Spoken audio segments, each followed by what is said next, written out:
Profesor José Gregorio Contreras, de la Universidad Central de Venezuela, politólogo, ¿cómo ve la política latinoamericana, los sistemas de gobierno, los sistemas políticos, las formas de Estado? Porque hay estados como México, Brasil, que son federativos. En cambio hay otros centralistas como Venezuela, pero ahí todos son gobiernos presidencialistas, algunos con ensayos de primer ministro, y son democracias, pero ¿cómo las ve? Bueno, una de las críticas que se le ha hecho justamente en Latinoamérica es el presidencialismo. Hay quien habla que hay que ir a un semipresidencialismo, a una figura que pueda sopesar ese poder que tienen los presidentes en Latinoamérica. Pero el mundo de hoy ha avanzado y los estados han avanzado un proceso de descentralización también en Latinoamérica, porque lo que se está buscando es la efectividad en la gestión de políticas públicas. Y en los últimos tiempos los países latinoamericanos han ido en esa búsqueda de la descentralización y de llevar más el poder o el gobierno hacia la gente. ¿Es posible un primer ministro en América, en algún país de América Latina? Se han planteado como ensayo. Yo no creo que la figura del primer ministro, por la tradición nuestra, ¿no? Pero sí puede haber una figura. En Venezuela se planteó, lo que pasa es que aquí no se ha hecho efectiva la figura del vicepresidente ejecutivo. Se hizo como una forma precisamente de coordinar el gabinete y de darle viabilidad a las políticas públicas y que hubiera un seguimiento de ellas. Eso puede ser, pero como decimos nosotros, los cambios institucionales, si no tienen la voluntad política, son imposibles de llevarlos a cabo. Pero creo que una figura como esa puede darle viabilidad a una gestión y una efectividad al gobierno. Por cierto, muchos estados tienen la figura del Senado, precisamente para la representación territorial. Venezuela no la tiene ya. Bueno, sin duda. Bueno, pero eso es una de las críticas, incluso que yo cuando estuve en la Asamblea Nacional, como en la Comisión del Poder Ejecutivo, en varias oportunidades a varios constituyentes le dije que eso no podía ser un Estado que se llame federal descentralizado en los términos establecidos en esta Constitución y que no tenga Senado. Eso es imposible, porque justamente la figura que representa ese federalismo es el Senado. En Venezuela no existe ese... O sea, la Asamblea Nacional es más política y representa a la población, en cambio el Senado representa al Estado, al territorio. Caso Brasil, o caso México, caso Argentina. Sin duda, y Venezuela debe, yo soy de los que digo que eso hay que rescatarlo precisamente por el tema de la descentralización. Nosotros tenemos que fortalecer en Venezuela la descentralización y creo en la Cámara bicameral precisamente por lo que usted está planteando también, porque la Cámara de Diputados es para la discusión política y el Senado justamente representa eso, el Estado, la entidad nacional que nos caracteriza y nos identifica a todos. En el comienzo del gobierno del presidente Chávez estuvimos en París, yo era embajador en Libia y me llamó Germán Escarrá y se reunió con los creadores de la Constitución francesa de la Quinta República y ellos le decían que repensaran la tesis del Senado, que así como en Francia era necesaria, en Venezuela también podría ser muy útil, como otros países de América Latina. Es que sin duda, yo lo que no entiendo por qué se hizo esa Cámara unicameral en Venezuela. Para empezar, es un adefesio en cuanto a decir en la Constitución que es un Estado federal descentralizado y que no haya una Cámara del Senado. Eso en unos planteamientos... O sea, ¿podría plantearse en el futuro una reforma constitucional? Yo creo que sí, y es uno de los planteamientos que en aquel momento citando Manuel García Pelayo con el tema de la descentralización y el federalismo decía, bueno, es imposible que vaya a existir en Venezuela federalismo si no hay una Cámara del Senado. Ahora, en el caso de América Latina, ¿cómo ve los sistemas desde el punto de vista ideológico, marxista, demócrata, social cristiano? ¿Cómo están repartidas las fuerzas? Bueno, sin duda en los últimos tiempos la izquierda tuvo un avance, pero estamos viendo que viene de retroceso. Es decir, lo que la gente esperaba del resultado de que la izquierda, porque también se ha hecho una etiqueta de que los únicos que luchan por los pobres es la izquierda, y eso es una gran mentira, eso no es verdad. Entonces, ¿qué ha pasado en Latinoamérica en estos últimos tiempos con estos gobiernos socialistas? Bueno, el hambre ha bajado, han desarrollado los pueblos. Lo que vemos, por ejemplo, con Lula, que hubo en Brasil, no fue una política meramente socialista, al contrario, ahí salieron 30 millones de pobres que salieron no de la pobreza de donde están, sino a clase media. Claro. Pero eso se hizo con un modelo también de economía de mercado y justicia social, es decir, no era una aplicación. O sea que el Estado no debe manejar todo.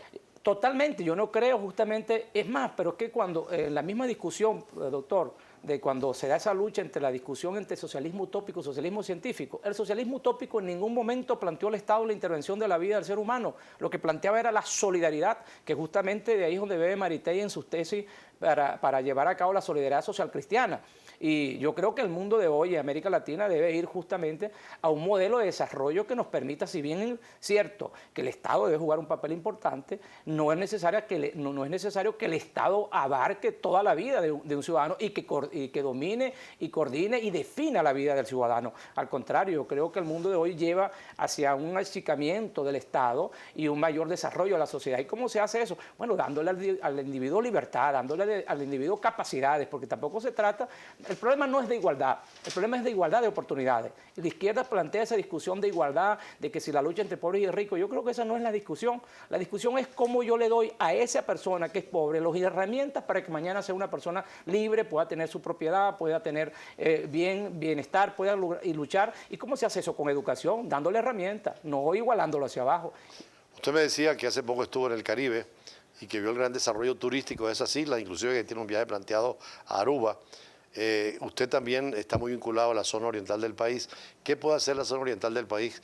Había proyectos como el del Club Mediterráneo para en Playa Medina hacer un club mediterráneo tipo europeo con todas las facilidades. ¿Qué falta en el caso de Cumaná y en esa zona? Bueno, qué bueno esto porque me permite justamente tocar una zona en la cual estoy muy vinculado. Por ejemplo, Paria.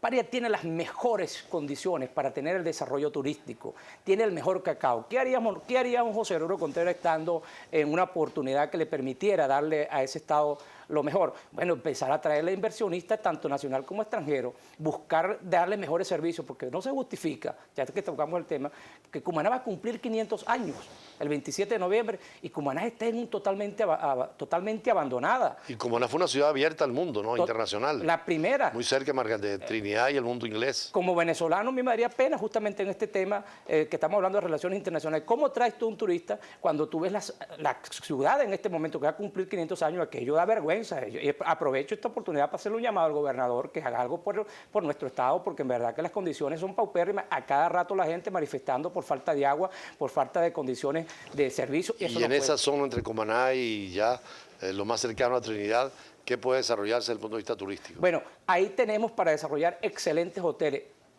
Cuando uno va por la zona de Paria, doctor, aquello uno se pone, cuando usted está justamente comentando ahorita, Aruba es una islita que lo único que ofrece son playas, ¿no? Y esa es una isla que vive, bueno, en buenas condiciones, sus muchachos van a la escuela y aprenden 4 idiomas. Sí. Nosotros tenemos allí, cuando vamos recorriendo Paria, tenemos vegetación, una vegetación hermosísima, tenemos aguas termales, tenemos río, tenemos playa, tenemos las condiciones. Paria podría ser la mejor zona del país de Venezuela para incluso darle divisas a Venezuela para un desarrollo potencial de nuestro país. Ahora con el Mercosur, que Venezuela se incorpora a Brasil, Argentina, Uruguay, Paraguay, esa zona no podría servir de ese turismo del sur que venga hacia el norte y de puente hacia el Caribe en general. Sin duda, pero se requieren hombres y mujeres consustanciados con eso, como yo le digo a los sucrenses y a los parianos. No solamente basta que estemos en un parlamento diciendo que vamos a hacer desarrollo, eso requiere justamente, como usted bien lo sabe, de hacer el lobby, de traer a la gente, de venderles el producto, de que vean las potencialidades que hay en nuestro estado y de allí poder sacar las mejores condiciones para salir adelante. Y estoy seguro que eso se puede lograr. Ahí, Río Caribe, usted lo ha dicho, las playas de Río Caribe, unas playas hermosísimas, en Guiria, en Macuro, uno va a Macuro y tiene una potencialidad y es por donde, para venderle al mundo un turismo de primera. Además, por ahí nació Venezuela, por esa zona. Precisamente, ¿no? Por la visita por donde llegó Colón. Entonces, ¿cómo obtener esas zonas tan abandonadas? Eso no hay derecho y justamente dentro del proceso internacional, eso es lo que hace un Estado también. En esas relaciones internacionales, vender las potencialidades que hay para, en esa interconexión, lograr el desarrollo de los países y salir adelante. Eso es lo que nosotros buscamos y eso es lo que debe hacer un gobierno justamente. Por eso es que yo no creo que la discusión sea ideológica. Yo creo que la discusión es de efectividad. Y ahí no hace falta consensos de todas las fuerzas políticas, de todos los venezolanos para llegar a proyectos y programas. No solamente consensos, sino que en verdad tengan conciencia de lo que eso significa, porque pareciera que hay a veces dirigentes o políticos que no saben lo que tienen en las manos, es decir, son mendigos sentados en bancos de oro. Yo creo que sí. Ahí para impulsar la zona de Paria y de todo el país de Venezuela, y específicamente la zona de Paria y de Sucre, se requiere de que haya consenso, de que haya diálogo y que haya unos dirigentes que realmente estén consustanciados con eso, conozcan el problema y se conviertan en los vendedores de esas potencialidades. Álvaro Montenegro es un cronista del Nacional que cada domingo escribe sobre ciudades. una semana a una ciudad del extranjero y una del país, y hablaba de Cumaná y el potencial que tiene para reivindicar esa ciudad a nivel internacional sobre todo. Mire, doctor, no es porque yo sea sucrense, pero verdad que Sucre tiene todo para ser el mejor estado de Venezuela y darle las divisas más importantes, las entradas de divisas al país, incluso mucho más que el petróleo. ¿Qué universidades tienen ustedes allá que promueva todo esto?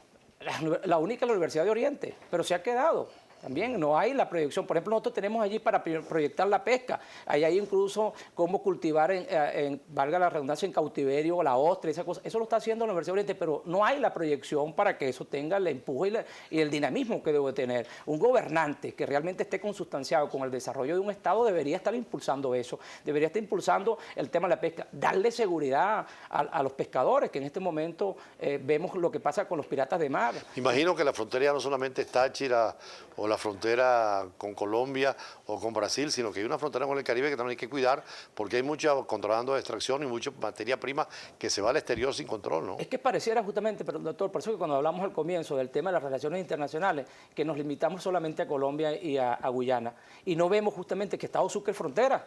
Es una frontera con Trinidad y hacia el Mar Caribe, claro, hacia el Océano Atlántico. Es decir, a eso hay que cuidarlo y darle la importancia que merece Sucre. Sucre tiene una importancia capital para el país y dentro de las relaciones internacionales sería muchísimo lo que podríamos dar nosotros desde el Estado Sucre para una conexión con el Caribe y con el Atlántico y de allí... Mercosur puede ser una alternativa interesante para ustedes trabajar en esa línea desde Brasil y Argentina, no solamente de turismo, sino también de industria y de acuerdos económicos. Sin duda, es que precisamente el tema de Mercosur es una de las cosas que nos plantea y nos ofrece eso. Y yo creo que el nuevo liderazgo que debe estar consustanciado con el desarrollo del país, debe estar consciente de eso, y eso es una de las cosas que nosotros, por ejemplo, metidos en este tema de la política, estamos conscientes de que eso hay que llevarlo adelante para hacer del Estado Sucre una potencia y justamente de Paria una zona de desarrollo para que la gente de Yaguaraparo, de Guiria, de Irapa, del Pilar, del Río Caribe, se siente orgulloso de esa bendición que le ha dado Dios y que, bueno, que no ha habido el desarrollo que eso requiere para hacer una zona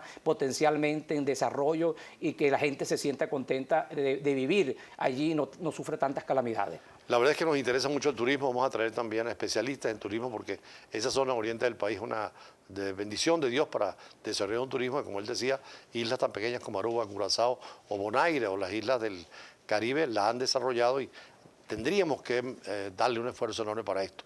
Gracias a José Gregorio Contreras, profesor de la Universidad Central de Venezuela, politólogo.